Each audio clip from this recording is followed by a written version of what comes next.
Bakit parang ang bilis ng panahon after 25? Pansin niyo ba yun? Nung bata tayo parang ang bagal ng oras. Parang ang tagal ng isang taon. Yung summer vacation dati parang sobrang haba. Isang araw kasama mo tropa mo, maglaro sa labas, mag-computer shop, maglaro hanggang hapon o gabi. Parang ang dami nangyayari. One day, when you wake up, 25 ka na. No? Pagising mo. Isang pikit mo lang, malapit ka na mag-30. Maisip mo, wait, parang ang bilis ng pangyayari. Ano nangyari? Kailan ako tumanda? Parang at some point in your life, you stop counting your age. Kahapon lang, estudyante ka pa, iniisip mo lang assignments, projects, exams. Ngayon, iniisip mo bills, trabaho, career path, pera, yung future. No? Dati problema mo lang kung papayagan ka bang lumabas. Ngayon, problema mo na kung may time ka pa ba lumabas. Nakakatawa siya eh. Somewhat funny and at the same time it's somewhat sad. Nakakalungkot isipin.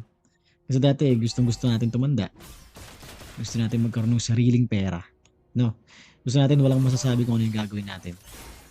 Pero this time na nandito na tayo sa ganung position, maisip natin, pwede bang bumalik muna kahit isang araw lang? No? It's not because ayaw natin sa buhay natin ngayon ha. Minsan siguro na-miss lang natin yung panahon na simple lang lahat. And I feel na isa sa mga dahilan kung ba't bumibilis yung oras habang tumatanda tayo. Kasi naging routine na yung buhay. Pag bata ka, halos lahat bago. Unang pasok mo sa school, unang crush, unang gala, achievement. Kaya maraming memory sa utak mo. Pero pag tumanda ka na, gigising ka, tatrabaho, kakain, cellphone, natutulog, repeat. It's Monday ulit. Tapos biglang Friday, biglang next month. Tapos biglang, uy, Pasko na naman. No? Jose Maricha na naman, boss. Tumisilip na naman siya. Di ka? Kaya minsan hindi natin namamalayan. Lumilipas na pala yung panahon. Hindi dahil mabilis talaga yung oras. Minsan pare-pareho na lang kasi yung araw natin. So, isa pa, after 25, nagsisimula na rin tayo magkumpara. Dati, halos sabay-sabay tayo lahat. Same grades, same exam, same graduation, yung may timeline. After nun, wala na. Meron kang kaibigan, kasal na. May kaibigan ka, may anak na. May bumili na ng bahay. Meron ng successful sa negosyo. Meron nag-travel lagi. Ikaw, minsan nakaupo ka lang, isipin mo, late na ba ako? Meron ba akong maling ginagawa? Pero, na-realize mo, after school, wala na tayo pare-parehong schedule. Hindi siya parang classroom na sabay-sabay kayo nag-level up. Parang laro lang. Hindi porket mataas yung level ng iba, ibig sabihin talo ka na. Maybe, iba lang yung quests natin. Merong mauuna sa career, may mauuna sa relationship, may mauuna sa pera, may iba naman nagsisimula ulit. And that's okay. 100%. Siguro isa sa pinakamahirap tanggapin habang tumatanda ka. Nagbabago yung mga tao sa paligid natin. Yung dati araw-araw makausap, ngayon minsan birthday greeting lang.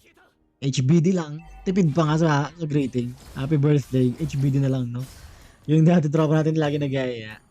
Ngayon kailangan nyo ng iplano ng ilang buwan bago kayo magkita.